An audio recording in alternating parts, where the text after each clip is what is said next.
Hi people, it's Archivist here, hope you're doing well. And today I decided to make a video for the first time in quite a while because there was a big announcement just yesterday. The PlayStation 5 Pro was announced and it sent ripples throughout the gaming space. Unfortunately, not for reasons that I think Sony will be particularly happy with.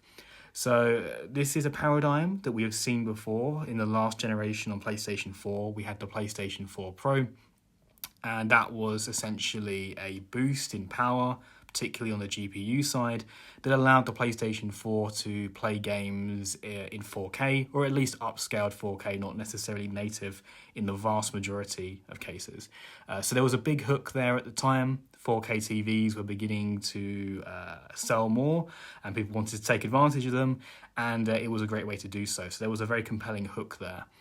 This time around, not so much. 8K screens are not really being bought by anyone in any serious volume, so that's not a marketing angle that's going to be anywhere near as compelling as the PS4 Pro was doing 4K back when it was originally announced. So instead, all Sony and Mark Cerny could really talk about were boosts in performance and resolution to get to native 4K, or even their own version of 4K upscaling, which should be an improvement over the checkerboarding. And when I was watching the presentation, I think I had initially quite a positive response to what I was seeing. The comparisons they used were the fact that you could take a game like Spider-Man 2, and what would be the graphics of Fidelity mode would be running, but at 60 frames per second, so you're almost blending the two performance variants together, and that will give you the new Pro mode effectively. And it's something that does need to be supported by developers. It's not something you will see automatically in games. It needs to be built in. And they have released a list of games that will initially support PlayStation 5 natively. And I have to be honest, it was a fairly small list, and there were certain games that I felt would be nice to have been on there, like Final Fantasy 16 isn't on there. They do have 7 Rebirth, which is newer, but I think 16 could have benefited a lot from a first-party Pro update. Spider-Man 2 is on there, Ratchet & Clank, so there are some common sense ones, and you've got upcoming games like Assassin's Creed Shadows will also have a version. Now, in the event that a game does not have a specific patch for the PS5 Pro, that doesn't necessarily mean, you're not going to benefit, because just like the PS4 Pro, there'll be a boost mode, and the boost mode will effectively tidy up performance, as it were. So a great example, and I'm only speculating here because I can't test it, but based on what we understand, if we take a game like Space Marine, which just released, Space Marine 2, in the performance mode of that game, it certainly targets 60 frames per second. However, it doesn't reach it consistently. In fact, it drops to 40 and 50 during action scenes, which can be quite distracting and can even make you think maybe I'd prefer the higher graphics mode. So what should in theory happen there is it will just basically tidy up that performance so that it's actually hitting the 60 FPS target. But if there's a cap in place, it's not going to go beyond that and go to 120 because it can't breach that original PS5 programming. It can only tidy up passively what was effectively being missed before. So that's what we see and what we might benefit from. So that all sounds all good, right? But where there has been a rather negative reaction, to put it lightly, was the pricing. So in the US, it costs $699. And then also in the UK, it costs £699, which is just a little bit strange because why is it not accounting for the exchange rate there at all? We're getting a little bit fleeced here in the UK. I'm not exactly sure why, but it's not particularly appreciated. But even just going off that $699 amount, that is quite expensive. I think that probably does go as being the most expensive console ever released. And there may be reasons for this in terms of components. Sony obviously have a very significant market lead, so this just could be market leader behavior where you're taking advantage of the lack of competition. I don't think Microsoft have announced any appetite to create an alternative to this, something similar to the Xbox One X. I think they explicitly said, in fact, that the Series S and the Series X were it for the generation. So Sony are almost moving into this space and creating this Pro console, anticipating there won't be an equivalent. So there could be a little bit of that. But I think what makes this quite a hard pill to swallow is when you compare it to the PS4 Pro, because again, we have a precedent for this. So when the PS4 Pro came out, it released to the same cost as the launch PS4. So effectively, it was just a case of convincing people, look, if you really enjoy your PS4, perhaps you'd be willing to spend that amount again, and you'll get a more powerful version of it. And crucially, there were no concessions between the launch PS4 and the PS4 Pro, other than, I suppose, size, if that's something you want to factor in. But I think a lot of people can understand that size may need to increase to accommodate like larger power supplies and fans and such. But with the PS5 Pro, it's significantly higher than the launch PS5 price. And additionally, there are some concessions. So the one that absolutely has caught most people's attention is that it does not come with an optical drive where you can insert discs into. Now, you can buy a separate drive and install that into the PS5 Pro, so you're not completely cut off. However, that adds even more expense onto an already very expensive console. So although there is a way around it, it's just sort of rubbing salt on the wound, so to speak.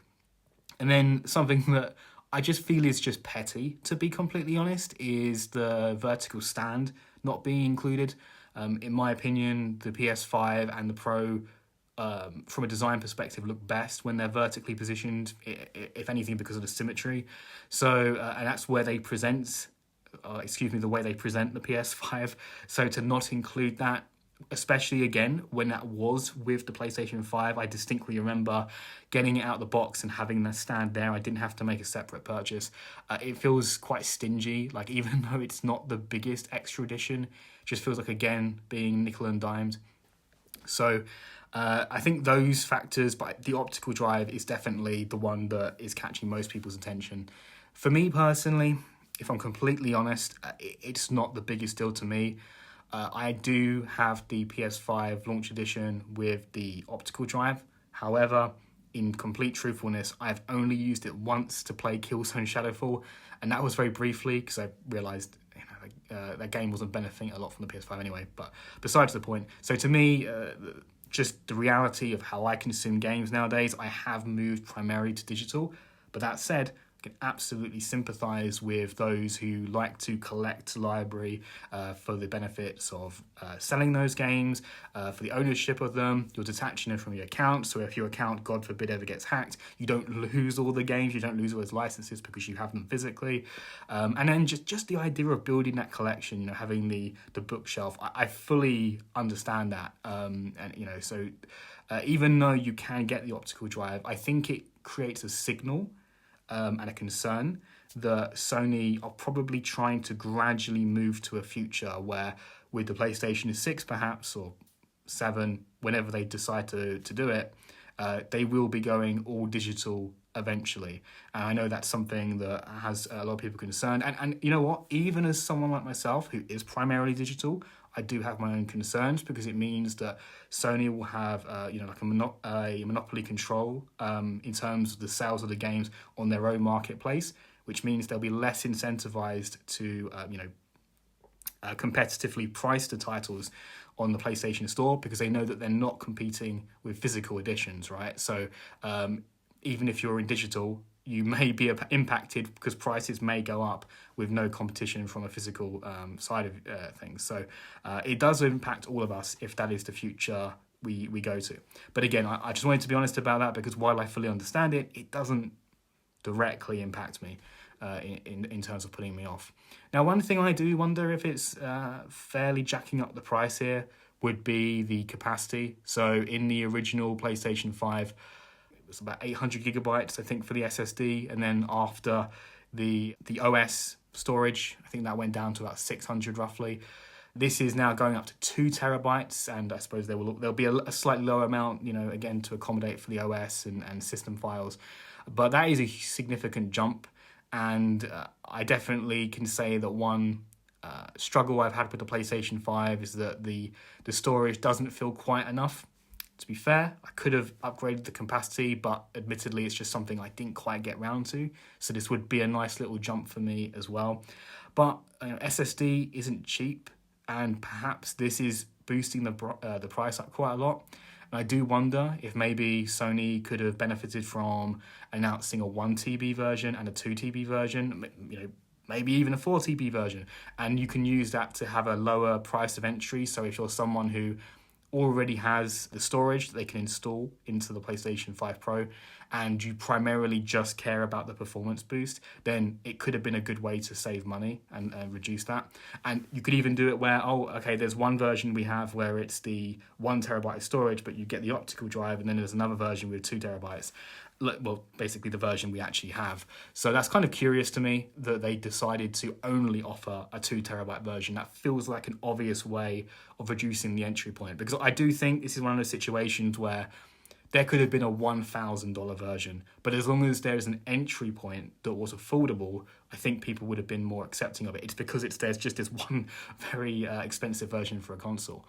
So last I checked, on the official announcement video, the response was less than favourable. I think it's actually, you have to really hunt for some positive comments on it. To me, the way I see it is that, I am someone who definitely values performance in games.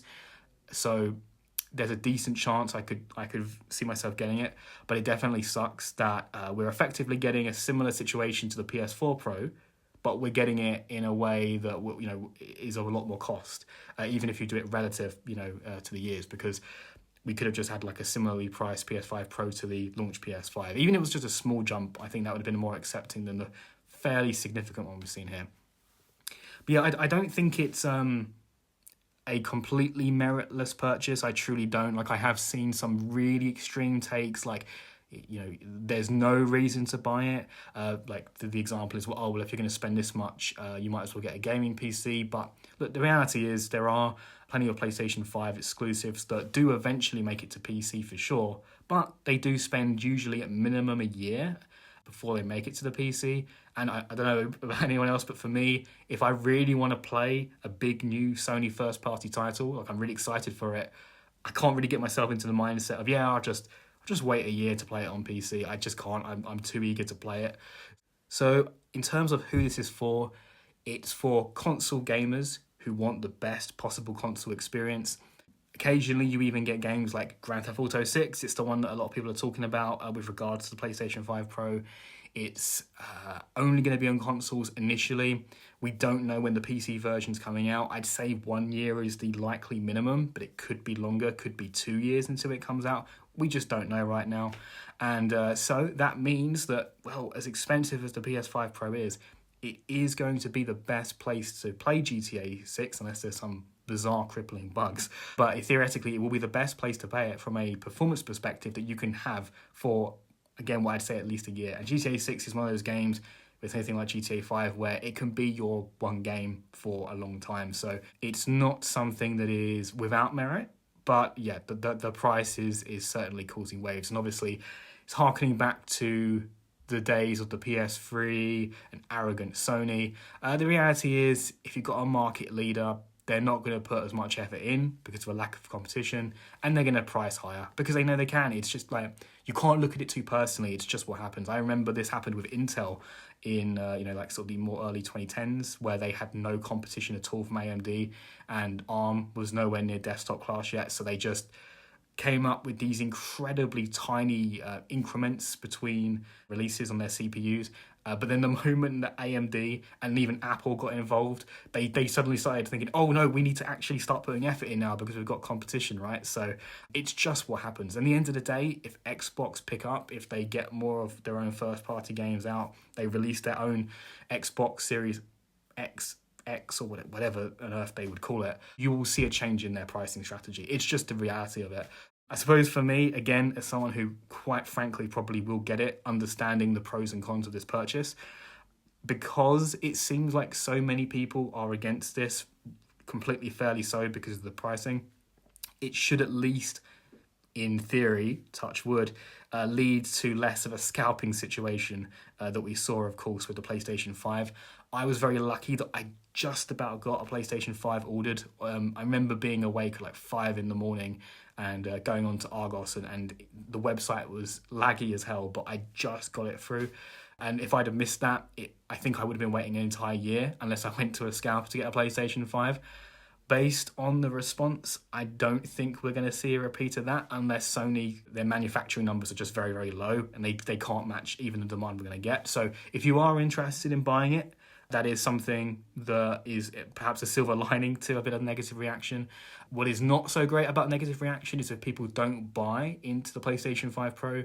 The issue is we may see fewer of these bespoke patches for PS5 Pro because if the audience isn't there, it just won't warrant developer time to create these pro modes which combine fidelity and quality together. So there's ups and downs of it. So yeah, I'm interested to see what the sales are on the PlayStation 5 Pro. I mean, Sony must know that it's going to be nowhere near the core PS5. I mean, again, the PS4 Pro, I forget the exact balance, but it was like a quarter or maybe a third of every PS4 being sold at the end was towards the PS4 Pro. So it never moved from being dominant to the core PS4, and we're certainly not going to see that here. But I wonder if we're going to be seeing more like every 6th or 10th. It'll be interesting to see unfold.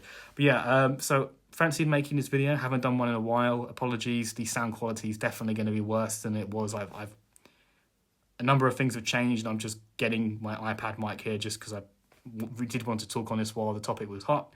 As always, people, thanks very much for watching and see you next time.